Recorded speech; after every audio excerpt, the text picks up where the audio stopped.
अस्सलाम वालेकुम। ड्रामा से शेर की आने वाली साहब बहुत दिलचस्प होती जा रही है। शेर की मम्मा सबको साफ कह देती हैं कि मेरे बेटे को फजर अगवा कर ही नहीं सकती, क्योंकि मेरे बेटे ने उसकी ज़िंदगी बचा के उस पर बहुत बड़ा एहसान किया है। अगर उसने बदला लेना होता तो वो फहद या आहद में से किसी को अगवा करती और उसको मार देती। अगर फजर को मेरे बेटे से बदला लेना ही था तो वो उसे असाइलम में ही कोई गलत इंजेक्शन लगा कर मार भी सकती थी, लेकिन उसने ऐसा नहीं किया।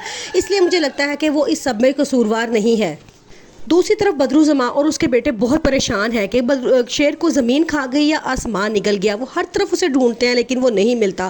फिर उसके बाद बदरुज़मा अपने बेटों से कहता है कि तुम सब तैयार हो जाओ, वो अब इस वक्त एक ज़ख्मी शेर की तरह है, वो तुम सबको चीर फाड़ कर खा जाएगा। फजर के पापा उसके इस कारनामे पे बहुत खुश होते हैं। वो कहते हैं कि मुझे फ़ख्र है कि तुम मेरी बेटी हो। उसके बाद वो फजर को अपने पास बुलाते हैं और कहते हैं कि शेर जहाँ भी है उसको मार दो, इसी बहाने मैं उन लोगों से बदला ले सकता हूँ। फजर साफ इनकार कर देती है। तब वो कहते हैं अगर ये काम तुम खुद नहीं कर सकती तो उसको मेरे हवाले कर दो, तुम बीच में से हट जाओ, मैं खुद ही उसको मार दूंगा। लेकिन फजर नहीं मानती और कहती है ऐसा कभी नहीं हो सकता।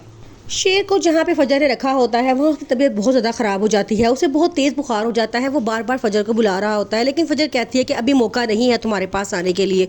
उसी रात फजर के घर में पुलिस आती है। उनके पास फजर के वारंट गिरफ्तारी के होते हैं। वो कहते हैं कि हमने फजर को गिरफ्तार करके लेके जाना है, इस पर अगवा का पर्चा है। लेकिन उसके पापा पुलिस को पैसे दे दिला के अपनी बेटी को बचा लेते हैं।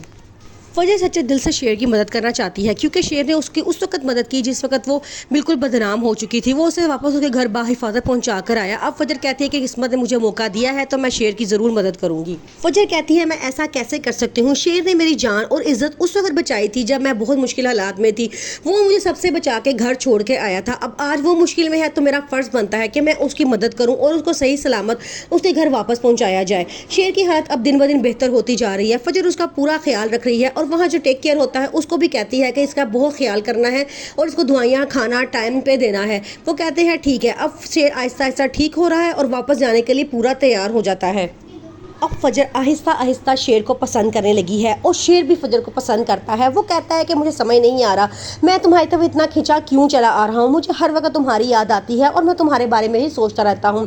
फजर कहती है कि तुम पहले पागल नहीं थे बल्कि अब पागल हो गए हो। और फिर उसे कहती है मैं कुछ दिनों के लिए इस नंबर को बंद करने वाली हूँ क्योंकि मुझ पर सख्त कड़ी नज़र रखी जा रही है, इसलिए तो मैं तुम्हें कॉल नहीं करूँगी, तुमने परेशान नहीं होना। आगे से शेर उसे कहता है क्या तुम्हें मेरी याद नहीं आएगी। फजर कहती है याद तो आएगी लेकिन तुम्हारी सेफ्टी ज़्यादा ज़रूरी है।